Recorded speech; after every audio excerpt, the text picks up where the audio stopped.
Assalamualaikum warahmatullahi wabarakatuh. Perkenalkan, nama saya Marsha Diva Saputri dengan NIM B 100-200-268. Di sini saya akan mempresentasikan tugas mengenai Business Model Canvas dengan mata kuliah Ekonomi Digital. Di sini saya mengambil rencana usaha mengenai makanan dessert yaitu Famelt Milk Crepes, di mana Business Model Canvas atau dapat disingkat dengan BMC merupakan alat manajemen strategi untuk mendefinisikan atau mengkomunikasikan ide dan konsep secara cepat dan mudah. Mengapa saya memilih milk crepe? Milk crepe sendiri berasal dari Prancis, yang mana saya memilihnya karena akhir-akhir ini banyak yang menginovasi saya untuk menjual dan bahkan banyak juga yang membelinya. Sehingga saya memilih milk crepe sebagai rencana usaha yang akan saya mulai. Milk crepe sendiri disajikan dalam tumpukan adonan crepes tipis dan terdapat olesan varian krim yang mana nanti terdapat rasa yang dapat dipilih konsumen. Terdapat 9 elemen penting dalam BMC yang akan menjelaskan tentang rencana usaha yang akan saya mulai. Yang pertama ada value proposition. Value proposition ini nanti akan menjelaskan tentang keunggulan dari milk crepe saya dengan milk crepe yang lain dan apa yang menjadi pembeda antara milk crepe saya dengan milk crepe yang lain. Nah, dari milk crepe Famelt ini, pertama, milk crepe ini berbagi rasa dengan struktur lembut dan menggoda. Nah, mungkin yang menjadi pembeda saya nanti adalah tentang krim rasa dan varian dari adonannya, sehingga orang akan melihat dan melirik dari loh kok berbeda dengan produk yang lain, seperti ada varian tambahan di topping di atasnya juga. Nah, itu nanti orang akan melihat dari varian rasa yang kita miliki. Dan yang kedua, terdapat kualitas premium dan bahan-bahan yang berkualitas. Nah, dari sini saya akan mengambil bahan yang sekiranya harganya juga terjangkau namun kualitasnya juga baik. Jadi mempengaruhi dari adonan dan krim yang akan saya buat, sehingga orang yang memakannya juga merasakan dari bahan-bahan juga yang berkualitas, karena juga terdapat dari adonan milk crepe-nya itu ada tepung, ada gula. Nah, di situ jika menggunakan gula dan tepung yang berkualitas rendah juga akan mempengaruhi dari adonannya. Sehingga pemilihan merek dalam adonan juga mempengaruhi dari milk crepe ini nanti. Dan yang ketiga ada desain dan tampilan kue yang cantik dan menarik, sehingga orang yang melihatnya akan tertarik dan merasa loh kok beda dengan yang saya lihat kemarin, atau antara penjual yang satu dengan penjual yang lain, sehingga orang akan tertarik. Nah, di sini seperti tampilan pada topping, seperti diberikan buah yang menandakan oh ini rasanya, atau tampilan seperti bubuk coklat, sehingga ini oh ini ternyata rasa coklat, atau tampilan dari packingan kita nanti sehingga orang akan tertarik loh kok cantik ya dari packingannya sendiri. Yang keempat ada penjualan langsung kepada pelanggan di toko fisik, yaitu toko offline atau lewat platform daring, sehingga ini dapat memudahkan antara kita berinteraksi langsung kepada pembeli. Jadi nanti kita dapat mengetahui antusias orang membeli itu, sehingga memudahkan pembeli mengetahui kita juga. Nah, untuk yang orang yang seperti mager atau jaraknya jauh kepada datang ke toko kita, kita bisa melayani juga platform daring gitu. Nah, untuk elemen yang kedua ini akan menjelaskan mengenai customer segment. Dalam hal ini, siapa customer kita nanti atau segmentasi pelanggan yang akan menjadi target penjualan kita. Nah, untuk target penjualan milk crepes ini nanti terdiri dari anak-anak, anak muda, mahasiswa maupun pelajar juga bisa, masyarakat umum, bahkan penggemar kue khas Prancis. Nah, seperti halnya crepes ini adalah makanan seperti kue kalau di Indonesia. Jadi Siapa saja boleh memakannya karena tidak ada kandungan pengawet dan bahkan terbuat dari bahan-bahan yang insya Allah aman. Nah, untuk elemen yang selanjutnya adalah elemen ketiga, itu mengenai channel. Dalam channel ini, elemen terpenting untuk mencapai kesuksesan bisnis karena channel dapat dijadikan sebagai alat pemasaran. Nah, terdiri dari channel online maupun channel offline. Nah, untuk channel online seperti sosial media, kita dapat menggunakan WhatsApp, Facebook, Instagram, dan bahkan saat-saat ini yang menjadi terpenting adalah TikTok. Banyaknya pengguna yang menggunakan server TikTok seperti orang akan melihat dari tampilan kita menjual dan bahkan membuat, sehingga orang akan tertarik dan ingin mencobanya. Nah, untuk yang channel offline adalah banner. Dari tampilan toko kita nanti, orang akan mengetahui dari banner, sehingga orang akan tertarik dari promosi-promosi dari banner yang kita buat itu. Nah, untuk yang keempat, elemen keempat adalah customer relationship. Dalam hal ini, bagaimana cara kita agar pelanggan itu tetap loyal terhadap usaha yang kita miliki, sehingga pelanggan tidak merasa bosan, tidak tertarik terhadap produk yang lain karena kita memberikan pelayan pelanggan yang ramah dan profesional di toko. Nah, sehingga pelayanan sendiri dan keramahan kita nanti itu akan menyentuh dari pembeli, karena orang akan menilai kalau kita baik, pelanggan pun akan nyaman. Yang kedua, ada respon cepat terhadap pertanyaan atau keluhan pelanggan melalui media sosial atau saluran komunikasi lainnya. Penilaian seperti di Gojek atau penilaian pada komentar di sosial media itu akan meningkatkan penjualan kita juga. Nah, seperti contohnya itu di Gojek, di GoFood itu kan ada penilaian bintang di toko, bahkan dirasa sehingga kita itu dapat memperbaiki apa yang menjadi keluhan pelanggan kita nanti. Yang ketiga, ada program loyalitas atau diskon khusus untuk pelanggan tetap.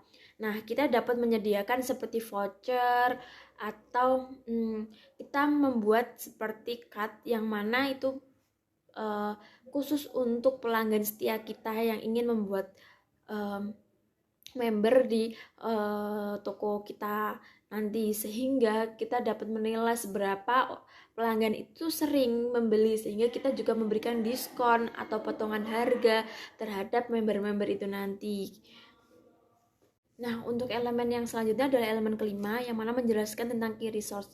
Key resource sendiri menjelaskan tentang sumber daya apa yang mendukung usaha meal crab sendiri, yang mana sumber daya manusia yang terdiri dari peralatan dapur dan produksi untuk membuat meal crab. Kualitas dari peralatan yang dimiliki memadai juga mendorong kita semangat untuk membuat dan juga memberikan kualitas yang baik juga dalam adonan, sehingga dari pembuatan adonannya juga baik, hasilnya juga baik. Yang kedua, ada karyawan yang terampil dalam pembuatan dan dekorasi kue. Hal ini juga penting karena karyawan yang terampil juga akan memberikan kualitas yang terbaik dalam pembuatan meal crab itu sendiri. Sehingga dalam hal ini ada dekorasi kue. Dekorasi kue ini juga akan memengaruhi bagaimana pembeli akan menilai produk yang akan kita jual, sehingga keterampilan dari karyawan juga akan mempengaruhi dari tampilan meal crab sendiri. Nah, seperti bagaimana cara menghias meal crab itu, dan bagaimana cara memotong meal crabs itu, dan bagaimana cara karyawan membuat packaging yang menarik juga, sehingga kebersihannya juga itu juga akan menarik penilaian pembeli terhadap produk yang akan kita jual. Nah, selanjutnya ada toko fisik atau tempat produksi. Nah, di sini toko fisik maupun tempat produksi yang menarik atau bahkan dari tampilan luarnya saja sudah wah, ternyata tokonya bersih. sehingga akan menciptakan kenyamanan juga dalam karyawan memproduksi meal crab ini sendiri. Sehingga hal ini juga akan mempengaruhi terhadap pembuatan meal crab itu sendiri.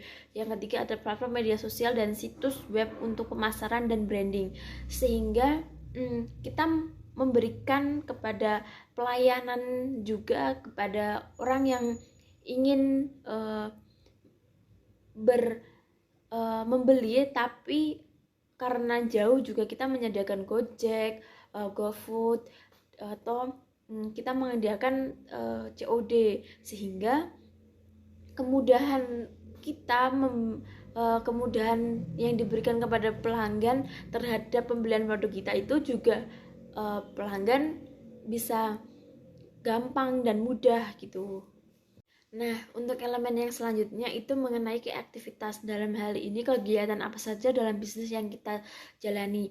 Dalam kegiatan bisnis meal crab ini kita perlu mengembangkan dan menyempurnakan resep meal crab, sehingga bagaimana kita itu mendapat masukan, mendapat keluhan dari seperti pembeli memberikan, kok rasanya terlalu manis, atau kok packagingnya gini. Nah, itu nanti akan memberikan kita bagaimana kita itu mengembangkan lagi, menginovasikan lagi agar pelanggan itu tetap tertarik terhadap produk kita, sehingga penyempurnaan resep dari meal crab sendiri juga perlu, pengembangan sendiri juga perlu gitu. Nah, yang kedua ada pembuatan dan penyajian meal crab. Nah, pembuatan ini dari mana kita itu menyajikan, karena dalam sajian meal crab itu sendiri itu terdiri dari beberapa potongan kue yang disajikan segitiga dalam bentuk mika, sehingga pelanggan itu akan menarik dari packaging yang kita berikan. Nah, sehingga tertarik, kok bentuknya itu seperti itu, kok sepertinya membuat kita seperti orang kalau bilang kayak tergoda. Nah, yang ketiga ada manajemen persediaan dan pembelian bahan baku. Nah, kami tetap menyetok bahan baku dan pembelian bahan baku itu kita juga tidak seperti orang bilang sak-sae. Kita menyediakan persediaan stoknya itu tetap ada, dan pembelian bahan baku juga yang berkualitas. Kita bekerja sama dengan para penyedia bahan baku roti, kue. Kita mendapatkan kualitas harga yang terjangkau, sehingga walaupun harganya itu terjangkau, walaupun harganya itu murah, tapi kualitas yang kita berikan kepada pelanggan terhadap meal crab itu sendiri itu juga masih bisa dikonsumsi dengan baik, masih bisa dimakan, sehingga tidak tertinggal pada crab umumnya yang dijual di toko kue yang besar. Yang ketiga, yang keempat ada pemasaran dan promosi untuk menarik pelanggan. Nah, kita perlu adanya pemasaran secara langsung dan promosi untuk menarik pelanggan, seperti buy to get one atau diskon pembelian sekian. Nah, itu nanti juga akan menarik para pelanggan kita agar tetap stay terhadap produk yang akan kita jual. Nah, untuk elemen yang selanjutnya adalah elemen ketujuh, yaitu key partners. Bagaimana rekan kerjasama yang membantu aliran bisnis meal crab ini tetap berjalan. Kita itu bekerja sama dengan siapa saja. Yang pertama ada pemasok bahan baku berkualitas tinggi, atau penyedia seperti toko kue dan juga toko buah. Karena di sini kita juga pertama kita memerlukan toko kue itu yang kualitasnya itu baik dari bahannya dan harganya juga terjangkau. Nah, misalkan di sini kita itu perlu tepung, telur, krim, dan rasa-rasa dari kue, seperti krimnya nanti kualitasnya itu sedang atau dapat tidak terlalu rendah dan tidak terlalu tinggi, namun rasanya itu tetap sama dan memberikan yang terbaik.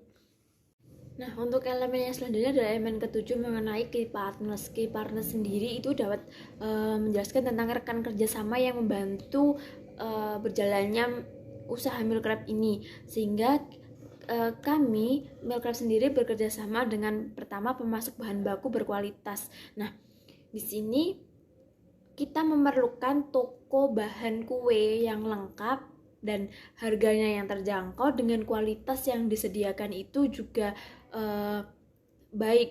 Nah, karena di sini kita itu juga misalnya kayak tepung, telur, krim dan rasa-rasa dari kue. Kita juga perlu toko buah juga karena di situ ada varian rasa buah juga yang menjadikan topping, sehingga kita memerlukan harga yang bersahabat sehingga dapat kita mendapat keuntungannya sedikit, akan tetapi kita itu terus-menerus membuatnya gitu. Jadi seperti toko. Nah, untuk yang kedua ada mitra pengiriman untuk layanan pesanan antar. Nah, di sini kami bekerja sama dengan GoFood, GrabFood, dan ShopeeFood. Nah, di sini memudahkan para pembeli yang jauh jaraknya dengan kita atau mager untuk datang ke toko kita dapat bekerjasama dengan layanan online sehingga dapat memudahkan para pembeli tetap mengkonsumsi dan merasakan cita rasa dari meal crab kita. Untuk elemen yang selanjutnya adalah menjelaskan tentang cost struktur. Cost struktur sendiri adalah menjelaskan biaya yang dikeluarkan dalam pembuatan meal crab. Yang pertama ada bahan baku untuk pembuatan meal crab sendiri. Dan yang kedua ada gaji dan upah karyawan. Yang ketiga ada biaya operasional toko fisik atau dapur produksi. Yang keempat ada pemasaran promosi. Yang kelima ada biaya logistik dan pengiriman. Dari itulah biaya yang perlu dikeluarkan dalam meal crabs. Nah, untuk elemen yang terakhir adalah revenue stream. Revenue stream ini menjelaskan tentang pendapatan yang kita dapat dari penjualan meal crab ini sendiri. Yang pertama ada penjualan langsung di toko fisik. Nah, yang kedua ada pendapatan dari penjualan kepada kita menitipkan barang atau kita menitipkan kue kita ini kepada toko-toko sekitar kue, itu juga bisa. Nah, yang ketiga adalah layanan pesan antar dan biaya pengiriman tambahan, sehingga seperti COD itu ada biaya tambahannya, dan dari layanan pesan antar itu seperti Gojek, GoFood. Nah, itu nanti dapat pemasukan kita, menambah pemasukan untuk kita. Sekian presentasi saya mengenai business model Canvas dari rencana usaha meal crab yang akan saya jalankan. Bila ada salah mohon maaf. Wassalamualaikum warahmatullahi wabarakatuh.